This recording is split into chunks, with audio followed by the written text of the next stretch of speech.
मैं एम नफीस रशीद, आप देख रहे हैं भारत न्यूज़ 247। बड़े बड़े न्यूज़ चैनलों की तरह हमारे पास बड़े सिस्टम तो नहीं हैं, पर हाँ हम ये ज़रूर कहेंगे कि हम जो दिखाते हैं वो सच दिखाते हैं। सच के साथ साथ कहीं ना कहीं हमारी खबर को देखने के बाद में इरादे भी मजबूत होते हैं। अब से लगभग 8 से 9 दिन पहले हल्द्वानी को लगातार कवर किया और कवर करने के बाद में हमें हमारे दर्शकों ने भी बड़ा सहयोग किया, साथ ही साथ खबरों को बड़ा शेयर किया गया। सबसे पहले उनका शुक्रिया। पर जैसे ही आज हमने सुबह 10 बजे सुप्रीम कोर्ट पहुंचकर जो मंजर देखा और अपने कैमरे में कैद करने की कोशिश की, वो हमने आपको सब दिखा दिया। जिस तरह के आज खुशी के पल थे हल्द्वानी के लोगों के लिए और उन 50,000 लोगों के लिए जो ये सोच के बैठे थे कि क्या होगा उनके साथ, उनके घर पे, उनके सर पे छत रहेगी या नहीं रहेगी, साथ ही साथ क्या होगा उनके उनकी उस कॉलोनी का जिसमें वो अपनी ताउम्र गुजार चुके हैं। क्योंकि लगभग यानी तो जिस तरह से सबूत यानी कि इन लोगों ने पेश किए, भाई सुप्रीम कोर्ट में तो पेश किए पर जो मीडिया के सामने पेश किए, मीडिया भी इनकी बात को काट नहीं पा रही थी। और ख़ास करके गोदी मीडिया ने जिस तरह से इनको जिहादी ज़मीन का हवाला देकर एक आक्रमणकारी कहा और न जाने क्या क्या इल्ज़ाम लगाए, मैं भी देख के हैरत में था। पर हाँ मैं ये ज़रूर कहूँगा कि जिस तरह से हल्द्वानी के लोगों ने एक संघर्ष किया और बहुत कम समय के अंदर जीत हासिल की है, तो हल्द्वानी के लोगों को बधाई। और जितना भी सहयोग भारत न्यूज़ के लोगों को, भारत न्यूज़ की टीम को किया गया है, उन सभी का भी शुक्रिया।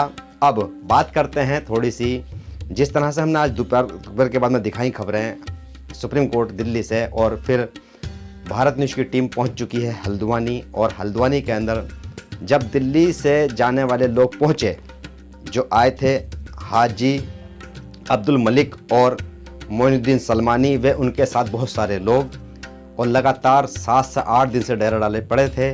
जब ये लोग पहुंचते हैं तो देखिएगा आपका कैसे स्वागत हो रहा है, ज़बरदस्त स्वागत हो रहा है। ऐसे लग रहा है कि कोई जंग जीत के आए हैं।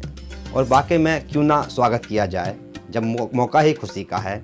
सुप्रीम कोर्ट से स्टे मिली और स्टे मिलते ही एक राहत भरी खबर आती है कि अब मकान नहीं तोड़े जाएंगे, यानी कि सुप्रीम कोर्ट के अंदर पूरी तरह से मुद्दे की सुनवाई चलेगी। सुप्रीम कोर्ट अब दोनों पक्षों को सुनेगा और साथ ही साथ कुछ पीएल रद्द भी की जाएंगी, कुछ पीएल पर काम भी होगा और सुनवाई होगी। मतलब कुल मिलाकर अब सच्चाई सामने निकल के आएगी।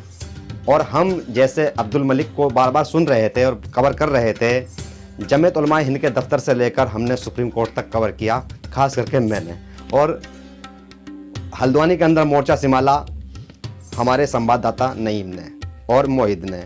इन दोनों को भी भाई मैं भारत न्यूज़ की ओर से यही कहूँगा और सबकी ओर से कि भाई आपका भी धन्यवाद, क्योंकि आप लगातार कवर कर रहे थे।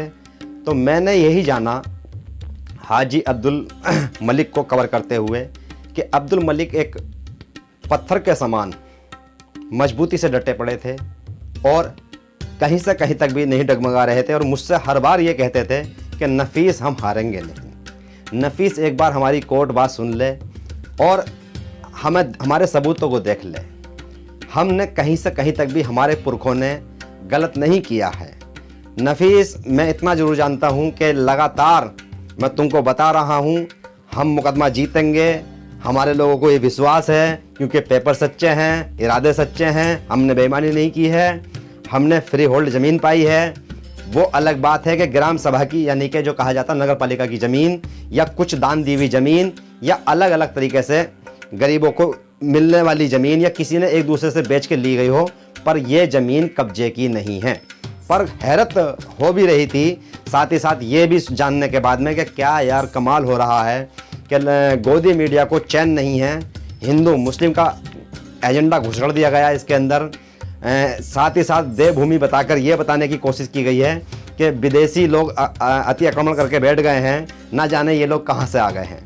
पर इन लोगों के इरादे, सुप्रीम कोर्ट पे विश्वास मुझे भी थोड़ा सा हिम्मत बंधा रहा था। तो मैं जो देख रहा हूँ आप भी देखिएगा किस तरह से स्वागत हो रहा है, जैसे भाई वाकई में जंग जीत के आए हैं। और बाकी जंग जीतने वाला जैसा माहौल बन गया था, क्योंकि महिलाओं की दुआएं, बच्चों की दुआएं, और रात को रो रो के दुआएं मांगना, साथ ही साथ सभी का प्रार्थना करना। और हाँ मैं एक बात और कहना चाहूँगा, मुझे याद आ रही है क्योंकि मैं लिखी भी स्क्रिप्ट नहीं पढ़ता हूँ, मैं जो जीता हूँ, मैं जो देखता हूँ, मैं वही बोलता हूँ। और मैं इसीलिए बोल रहा हूँ कि मैंने जो देखा है, जो मैंने जाना है, वो एक तरफा रिपोर्टिंग का होना। हकीम अब्दुल मलिक साहब मुझे बार बार बताते थे, हाजी अब्दुल मलिक, कि नफीस यहाँ पर अच्छी तादाद में सभी धर्म के लोग रहते हैं, अच्छी तादाद में। यानी कि अगर 4,365 मकान टोटल थे हल्द्वानी रेलवे कॉलोनी में और ज़्यादा आबादी अल्पसंख्यकों की थी, यानी कि मुस्लिमों की, तो वहाँ पर ऐसा नहीं कि बहुसंख्यक समाज के लोग नहीं थे, यानी कि हिंदू। एक बड़ी बात है ये। अच्छी खासी तादाद में घर, हकीम क्या कहते हैं, मलिक साहब बताया करते थे बार बार कि अच्छी तादाद में यानी कि हिंदुओं के भी मकान हैं, मंदिर भी हैं। तब उस गोदी मीडिया को शर्म क्यों नहीं आई बिना जांचे परखे? हमारे पास तो मैंने कहा ना, बहुत छोटा सिस्टम है, कम रिपोर्टर हैं, छोटे संसाधन हैं, जल्दी से सेटिंग नहीं बिठा पाते हैं। पर मैं इतना तो जरूर जानता हूं कि हम जो दिखाते हैं वो 100% सच होता है। पर बड़ी गोदी मीडिया जो धर्म के नाम पर, बवाल के नाम पर टीआरपी के खेल में उलझी पड़ी है और पैसे की भागम भाग में लगी पड़ी है, और वो आज पत्रकारिता ना करके ये भूल चुके हैं कि पत्रकारिता का धर्म क्या होता है, और वो सच्चाई नहीं दिखा पा रहे थे। और वो धर्म का चश्मा ओढ़कर धार्मिक प्रोपेगेंडा रच रहे थे कि ये सिर्फ और सिर्फ मुस्लिम क्यों दुआ मांग रहे हैं, मुस्लिम जमीन जिहाद क्यों कर रहे हैं।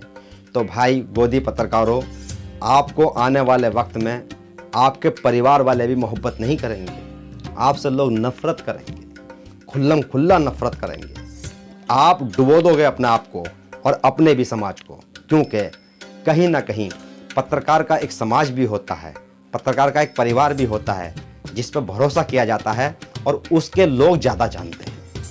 तो सोचो, तुम जिस कंपनी से तनख्वाह ले रहे हो और वो कंपनी तुमको गलत करने के लिए कह रही है, तो तुम अपने घर में गलत पैसा लेके जा रहे हो और अपने परिवार को गलत तरीके से पाल रहे हो। गुनहगार हो तुम, परिवार नहीं है।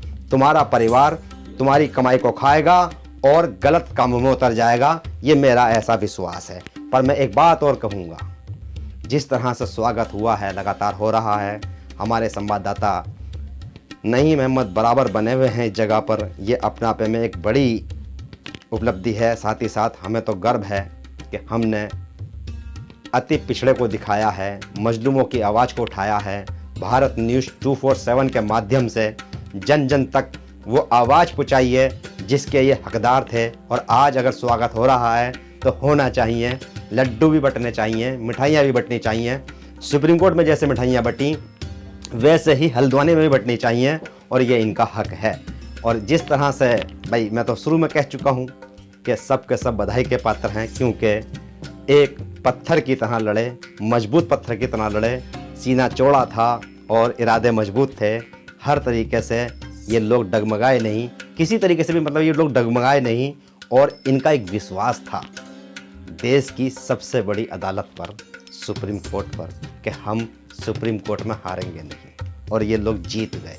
और गोदी मीडिया गायब हो गया इस मुद्दे से कि अब क्या होगा, अब क्या कहें, क्योंकि कहने को वो बहुत कुछ कह चुके थे, पर अब कहने को कुछ बचा नहीं था, क्योंकि सर्वोत्तम कोर्ट ने, यानी कि अदालत ने, ये बता दिया था कि जो सच है वो सच रहेगा। तो कुल मिलाकर बधाई हो उन सभी लोगों को जिनका डर ख़त्म हो गया है। और अब जो सुनवाई होगी, मैं तो ये कहूँगा कि मजबूती से लड़ो और आगे बढ़ो। मैं एम नफीस रशीद, आप देख रहे थे भारत न्यूज़ 247।